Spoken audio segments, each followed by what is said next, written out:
Bonjour tout le monde et bienvenue sur la Panzer Division Aero. Je suis ravi de vous retrouver aujourd'hui pour un petit projet que je me suis gardé sous le coude pour mes congés et j'ai une petite semaine de vacances. Alors une nouvelle fois un sujet original que j'ai découvert en faisant mon petit rituel quotidien de découverte des nouveautés dans l'univers de l'impression 3D. Et je suis tombé en fait sur un fichier de conversion pour un SDKZ 251, le transporteur de troupes, mais en version all gaz. Donc c'est quelque chose qui a existé vraiment où les Allemands ont étudié une autre source d'énergie pour propulser leurs véhicules.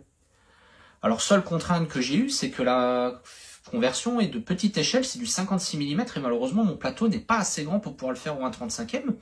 Et j'ai eu en fait un petit air de nostalgie et l'envie de refaire du 1/72. Donc c'est l'échelle que j'ai utilisée quand j'ai commencé le modélisme il y a plus de 30 ans, et j'étais curieux de savoir quels seraient les résultats avec les compétences que j'ai acquis aujourd'hui. Et comme d'habitude, on va faire un petit tour dans l'atelier pour voir tout ça ensemble. Le marché du 1/72e est quand même moins riche que celui du 1/35e, et finalement c'est chez Dragon que j'ai déniché la maquette qui me convient.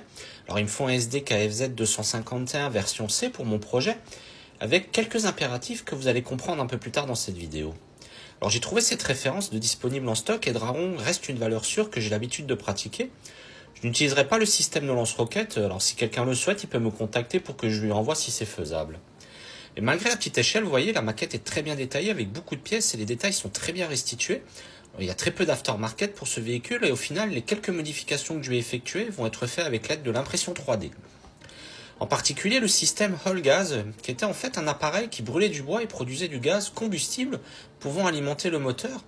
C'était une alternative utilisée pour les véhicules d'auto-école et qui permettait surtout d'économiser l'essence réservée aux véhicules sur le front. Et bien sûr, dans la description de la vidéo, je vous mets le lien du fichier 3D si vous voulez vous l'acquérir. Et pour m'aider pour ce montage, je vais me servir de ces deux livres qui sont des recueils photographiques sur les semi-chignés. Même si c'est pas exactement la même version, il y a quand même pas mal de similitudes et on va dire que c'est pas mon premier modèle de ce type que je construis et j'ai quand même une bonne expérience sur le sujet. L'assemblage commence par le train de roulement dont les rangées de galets sont moulées en une seule pièce pour simplifier le montage. Et je travaille ce modèle en fait comme si c'était une maquette ou un 35e. En commençant par faire l'usure sur les bandages en caoutchouc. Alors il faut quand même penser cependant à ajuster son geste et être beaucoup plus petit que d'habitude pour représenter des petits impacts qui soient cohérents et pas trop excessifs. Alors ça fait presque 2 ans que j'ai fait l'acquisition de mon imprimante 3D et je dispose maintenant de beaucoup de fichiers que je vais utiliser pour ce projet, notamment les sièges qui sont beaucoup plus réalistes que ceux proposés par la maquette de chez Dragon. Et on a même le droit à une petite planche de photodécoupe pour les fixations des armes que je remplace également avec des impressions 3D qui sont beaucoup plus jolies et mieux détaillées que les pièces en plastique du kit. Alors pourquoi j'ai opté pour la maquette de chez Dragon? C'est parce qu'on peut laisser les trappes du compartiment du moteur ouvert que j'ai également imprimé avec son bloc de refroidissement. Alors à la base le fichier est au 1/35e mais avec une petite échelle de conversion j'ai réussi à l'adapter au 72 et bien entendu je vous mets le lien dans la description de la vidéo si vous souhaitez en faire l'acquisition. Un autre élément que j'imprime en 3D et qui représente une véritable prouesse à cette échelle, ce sont les attaches pour les outils que j'utilise régulièrement et que j'adapte au 1/72. Par chance, j'en fabrique bien plus que nécessaire car ces petites pièces sont très délicates à découper et à fixer sans les casser. C'est un exercice très méticuleux mais qui est récompensé par un niveau de détail vraiment satisfaisant pour l'outillage du lot de bord. Je passe maintenant à la pièce maîtresse, le fameux système All Gaz. L'impression est particulièrement longue, plus d'une dizaine d'heures. Et pour rappel, dégrapper une pièce imprimée en 3D nécessite de découper soigneusement chaque point d'attache. Il ne faut surtout pas arracher à la main la pièce de son support, sous peine de tout casser comme on peut le voir dans certaines vidéos. Et comme pour les pièces en plastique, je retire à l'aide d'une lame de scalpel les résidus. J'ai effectué ensuite un ponçage propre pour permettre de supprimer les dernières traces, ainsi que les stries qui sont apparues lors de la superposition des couches lors de l'impression. J'élimine ainsi un maximum des défauts afin qu'ils ne ressortent pas à la peinture, puis j'applique une légère texture avec l'aide d'un mister surfaceur sur l'ensemble de la pièce, tout en préservant les petits détails comme les rivets. Alors un petit aperçu avec un montage à blanc de la maquette qui tient dans le paume de ma main, avec toutes les pièces assemblées. Le système All Gaz est vraiment impressionnant, aussi grand et imposant que le véhicule en lui-même, et ça lui confère un design aussi atypique qu'original. Je passe maintenant à la peinture avec des séances qui sont plus courtes, car le projet est de plus petite échelle et va donc me prendre moins de temps que mes réalisations habituelles. Et je divise en fait la peinture en 2 grandes étapes. La première concerne l'intérieur du véhicule. Alors comme on a mon habitude, je commence par un après noir qui va me servir de base pour les ombres et j'utilise la gamme One Shot de chez Hamo et je l'apprécie vraiment pour sa finesse car elle permet vraiment de préserver tous les détails, même les plus subtils. Alors pour les couleurs, je me suis appuyé de photographies d'époque que j'ai colorisées avec l'aide de l'intelligence artificielle et j'ai remarqué que en fait les transporteurs de troupes qui étaient convertis en véhicules auto-école avec ce système All Gaz étaient généralement déjà peints en jaune allemand. J'utilise donc un Duncan Gelb de la gamme Atom que je dilue à plus de 80% pour le travailler en voile très fin. Ça va me permettre d'une part de conserver un maximum les détails et de l'appliquer en insistant moins sur les zones périphériques tout en accentuant le centre des panneaux.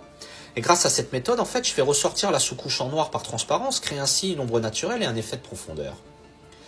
Je poursuis ensuite le travail de peinture avec un Duncan Gelb beaucoup plus clair pour réaliser des éclaircies et je me concentre sur les centres des panneaux et de manière zénitale, notamment sur les flancs du véhicule. Quant aux détails, je les reprends à la peinture acrylique et au pinceau, et je peins les banquettes dans un bois très clair, tandis que les assises sont traitées en noir comme les sièges. Quant au tableau de bord, qui est très petit, j'utilise une astuce, un pinceau ultra fin et des dépôts de peinture très dilués. Et en fait, grâce à la capillarité, la peinture va se répartir sans déborder, et je répète plusieurs fois l'opération pour obtenir une teinte et une couverture uniforme. Et pour terminer, pour simuler les encadrements des vitres, j'utilise une teinte transparente de la gamme Cristal de chez Hamo que j'applique avec la même technique. Après avoir protégé la peinture avec une couche de vernis, je poursuis le travail aux huiles et aux émanelles, et je commence par utiliser un oil brusher de la couleur Dark Brown pour simuler les effets du bois. Je l'applique en plusieurs couches fines en laissant bien sécher entre chaque passage, et ensuite, à l'aide d'un cure-dent en laiton, je trace délicatement les nervures du bois. Ensuite, je réalise un lavis localisé de couleur noire pour accentuer les volumes, les creux et les reliefs visibles au niveau du plancher et du tableau de bord. Puis environ après 10 minutes de séchage, je nettoie tout simplement les excédents avec un pinceau légèrement imbibé d'essence F. Pour représenter les éraillures et les traces d'usure, j'utilise toujours la technique de l'éponge avec la couleur Shipping qui est une rouille très foncée. Je modère juste mon geste afin de rester cohérent avec cette petite échelle et je concentre les dépôts de peinture sur le tableau de bord et les casiers à matériel. Ensuite, j'utilise la technique du dry brush sur la surface antidérapante du plancher en utilisant la même couleur pour lui donner un aspect usé et réaliste. Et j'accentue les effets pour représenter le métal mis à nu en utilisant la mine d'un crayon aquarelle de couleur gunmetal. Alors étant donné qu'il s'agit d'un véhicule d'auto-école et non d'un véhicule qui est sur le front, j'ai décidé de faire un vieillissement assez sobre et je me contente juste d'appliquer une fine couche de pigment de couleur City Dark Dust afin de simuler une accumulation de poussière sur le sol, signe quand même d'un usage régulier. Voilà ici un petit aperçu du travail qui montre en changeant même d'échelle que les techniques et les méthodes restent identiques à celles que j'utilise sur mes modèles au 1/35e avec les mêmes produits pour un résultat vraiment intéressant. Et je vais maintenant pouvoir refermer la maquette et passer à la peinture extérieure. Alors après avoir soigneusement refermé la maquette et protégé la première partie de mon travail avec un ruban de masquage, je poursuis la mise en peinture en suivant la même méthode que pour l'intérieur. Je commence par appliquer une couche d'après noir qui va me servir de base pour les ombres. J'applique ensuite la couleur principale du véhicule, le jaune allemand, le Duncan Gelb, alors très dilué, et je procède par voile fin. Et je concentre la peinture au centre des panneaux et en mettant moins sur les bords, ça va me permettre de créer un effet d'ombre naturel et de mettre en valeur les volumes et les reliefs. Une fois cette base posée, j'apporte une première éclaircie avec une teinte de jaune allemand légèrement plus claire et je l'applique sur le centre des panneaux et de façon zénitale sur les flancs du véhicule pour accentuer la lumière sur ces volumes. Puis après l'avoir protégé avec une couche de vernis, je commence le vieillissement avec un filtre légèrement marron. Alors celui-ci va me permettre d'unifier, d'harmoniser et d'adoucir les transitions de teinte sur le jaune allemand et d'apporter un premier effet sur ma peinture. Puis je rajoute des effets chromatiques supplémentaires et j'applique pour ça des petites touches de peinture d'huile à l'aide d'un cure-dent. Pour rappel, je suis à l'échelle au 1,72, donc mon travail doit rester subtil. Et j'utilise en fait des couleurs complémentaires au jaune, comme du bleu et du rouge, et je rajoute un peu de blanc et de noir. Et je les estompe ensuite avec un pinceau en dents de scie avec le produit Oil Expert de chez VMS, afin de créer les premiers effets de patine. Puis pour accentuer davantage les volumes et les reliefs, je réalise un lavis localisé avec une huile noire très diluée, le fameux jus ou wash, et je l'applique tout en finesse pour ne pas noyer les détails. Et je mets ainsi en valeur les éléments présents sur la maquette, notamment sur le train de roulement, les trappes, et quelques minutes plus tard, j'estompe et nettoie les excédents avec un pinceau légèrement imbibé de diluant pour affiner le rendu. Enfin, je conclus en rehaussant les détails grâce à la technique du repiquage, et j'utilise un jaune encore plus clair que celui utilisé précédemment, et je reprends ainsi tous les volumes mis en relief par mon lavis pour renforcer les effets de lumière et de contraste. Pour terminer la première phase du vieillissement, je réalise des traces d'usure que je veux faire de façon subtile mais bien répartie sur l'ensemble du véhicule, afin de montrer qu'il a déjà été utilisé pendant son service avant d'être converti en véhicule auto-école. Pour cela, j'utilise la technique de l'éponge et la couleur Shipping pour appliquer de fins dépôts de peinture sur les zones les plus sollicitées par les membres de l'équipage, mais aussi celles abîmées et éraflées par les chocs provoqués par les jeunes apprentis conducteurs. Je complète ensuite avec un pinceau fin pour ajouter des éraflures supplémentaires le long des garde-boue et unifier les dépôts de peinture réalisés à l'éponge.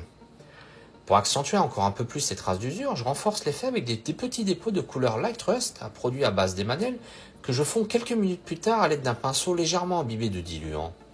Et enfin, j'ajoute le long des parois quelques coulures supplémentaires avec la couleur Striking Rust afin de renforcer l'effet de vieillissement du véhicule. Et je conclus tout ce travail en frottant les arêtes et les reliefs avec une mine d'aquarelle couleur gunmetal pour faire ressortir les zones où le métal est mis à nu et accentuer l'effet d'usure. Je poursuis mon travail sur les effets de rouille avec une petite nouveauté fraîchement arrivée dans l'atelier, le set d'effets d'oxydation de chez AK Interactive. Alors il fonctionne sur le même principe que les produits Rust de chez Hamo, et c'est une belle occasion de le tester sur le pot d'échappement. Alors la pièce étant de petite taille, j'ai choisi d'utiliser que le produit de base qui est noir et très foncé. Par contre, sa texture est plutôt fluide, ce qui le rend agréable à appliquer et me préserve les détails de la pièce. Ensuite, après un quart d'heure de séchage, j'applique le réactif et je laisse sécher environ 1 heure. Le résultat est vraiment intéressant, les effets d'oxydation apparaissent de manière naturelle et sont très simples à obtenir, surtout à cette échelle. Et mon pot d'échappement affiche un rendu de rouille convaincant. Et pour finir, j'ajoute un petit peu de pigment noir afin de simuler les traces d'échappement. Je passe maintenant aux chenilles en utilisant celles fournies dans la maquette. Elles suffisent largement car l'effet sagging est assez facile à réaliser avec un peu de colle et de patience. Et je commence la peinture sur la base d'un gris panzer et j'applique successivement 3 tannes de rouille très diluées sous forme de lavis. Et ça va me permettre de répartir aléatoirement les couleurs allant d'une rouille très claire à une rouille très foncée. Quant aux parties en caoutchouc, je les peins avec un mélange de noir et de couleur rubber pour obtenir un aspect gris-noir un peu usé et terni par le temps. Le vieillissement à cette échelle va rester assez sobre. Pour cela, j'utilise un produit de la gamme Nature Effect, une couleur Cursoil, que j'applique sur la forme d'un filtre qui va me permettre de déposer de fines particules de poussière. Et ensuite, j'ajoute encore 2 tonalités de rouille supplémentaires en effectuant des projections légères de produits à base d'émanel, Light Rust et Striking Rust. Et je pense à décharger mon pinceau sur du sopalin pour éviter de projeter de grosses gouttes sur les chenilles. Je conclus avec une couleur gunmetal sur la forme des feutres de chez AK Interactive que j'utilise sur les parties métalliques exposées là où l'usure des frottements a mis à nu le métal. Alors pour le vieillissement du véhicule, j'opte pour un léger et subtil empoussiérage. Je suis parti du principe en fait que ce type de véhicule, ça circule principalement en ville ou sur des routes éloignées du front. Et je commence par déposer une fine couche de poussière sur le bas de la caisse à l'aide d'un produit de la gamme Nature Effect, une nouvelle fois mon Cursoil, le même que j'ai utilisé pour les chenilles. Alors je le prélève par contre au fond du pot pour obtenir une texture un petit peu plus épaisse que j'applique sur le bas de la caisse, et également sur les pneus avant et le train de roulement. Puis je retire le surplus de produit une fois que c'est sec afin d'obtenir un effet réaliste et cohérent. Et pour ajouter du contraste et de la profondeur, j'utilise des pigments de la couleur City Dark Dust, le même que j'ai utilisé pour l'intérieur du véhicule, et je concentre les dépôts dans les coins, les creux et les zones susceptibles d'accumuler de la saleté, et je le fige ensuite avec un fixateur de pigments. Ensuite, j'assemble définitivement les restes de la pièce de la maquette en rajoutant aussi quelques accessoires comme une bâche à l'arrière, une petite serviette avec une clé au niveau du moteur, le tout pour personnaliser un petit peu plus mon modèle. Je passe maintenant à la partie la plus intéressante de ce projet, la peinture et le vieillissement de ce système all gaz que j'ai entièrement imprimé en 3D et en une seule pièce. Alors comme d'habitude, je commence par appliquer une couche d'après noir qui va me servir de base pour les ombres, mais pas que. Ça va également me permettre de vérifier que le travail de ponçage et de texture a bien éliminé les stries issues de l'impression 3D. Quant à la couleur, j'ai opté pour un gris qui contraste fortement avec le jaune allemand pour permettre de créer un effet visuel intéressant et je procède avec la même technique. Je concentre la peinture sur le centre des zones en dégradant vers les bords pour faire ressortir le noir et obtenir aussi un rendu qui met en valeur les volumes.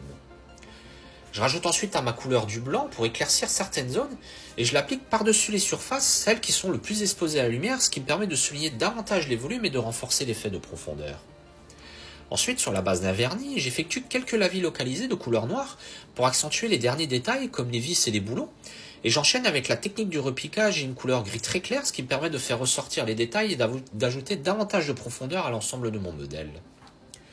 Puis pour compléter le rendu, je crée quelques traces d'usure à l'éponge en utilisant un gris clair et la couleur shipping afin de rester cohérent avec le reste du véhicule qui a également fait l'objet d'un travail d'usure. Je conclue ensuite avec des pigments noirs que je mélange avec du oil engine et que j'applique autour de la chaudière pour représenter les traces de suie, de poussière et de fumée et pour donner un aspect réaliste et vieilli au modèle. Puis j'assemble définitivement sur la maquette. Alors à la base, le plan que j'ai trouvé est pour du 56 mm et j'ai dû faire plusieurs impressions pour trouver la bonne dimension pour avoir un ajustement parfait. Pour finir, j'ai imprimé quelques accessoires à partir de mes fichiers que j'ai accumulés depuis l'acquisition de ma machine et je les ai juste adaptés à l'échelle 1/72. Il s'agit notamment de quelques jerrycans, de drinkwassers de 20 litres, quelques bûches en bois pour la chaudière ainsi que des boîtes à outils et coffrets divers. Et tous ces éléments prennent place à l'intérieur du véhicule et lui donnent véritablement beaucoup plus de vie. Et c'était très typique des transporteurs de troupes d'être souvent chargés de matériel. Je décide de créer une petite vignette pour mettre en valeur ce véhicule qui est à la fois original et atypique. Alors sur la base d'un bloc de mousse expansé, je graffe les motifs du sol en alternant des dalles de béton et des pavés de route pour donner un effet réaliste supplémentaire. J'utilise une astuce très simple, je roule une boule d'aluminium et je l'applique fermement sur la surface pour y imprégner un motif texturé. J'ajoute également un caniveau et une plaque d'égout imprimés en 3D, les mêmes que ceux que j'avais utilisés pour mon projet de campagne de France afin de renforcer le réalisme de la scène. Je travaille ensuite les éléments du décor avec des produits spécifiques pour améliorer la texture, en particulier sur le béton en utilisant le produit Concrète de chez Hameau dédié pour cet effet et du mastic dilué pour les pavés. En ce qui concerne la peinture, j'utilise la technique du noir et blanc et je commence par appliquer le noir de la gamme One Shot sur l'ensemble de la scène, puis je réalise des éclaircies avec un blanc très dilué et en concentrant la peinture sur le centre des dalles et en appliquant un éclaircissement zénital sur les pavés.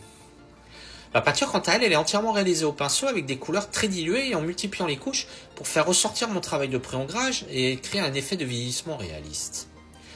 Quant au pavé, j'utilise différentes nuances de gris de la gamme Atome afin d'apporter des variations et de l'alternance.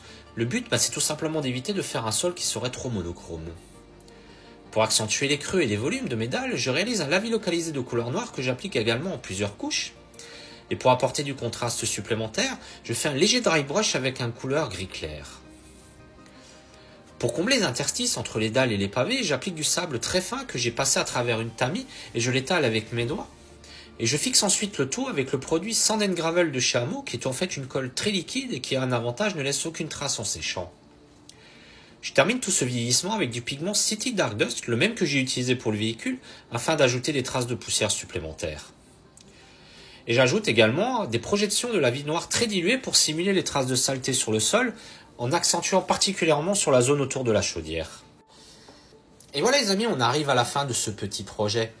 J'ai trouvé vraiment ça amusant de retrouver cette touche de nostalgie, de replonger dans mes débuts de maquettiste à l'époque où j'ai commencé à l'échelle 1.72. Alors ce projet avant tout c'était un coup de cœur quand j'ai découvert ce fichier avec tout le système all gaz et ça m'a tout de suite donné envie de me lancer.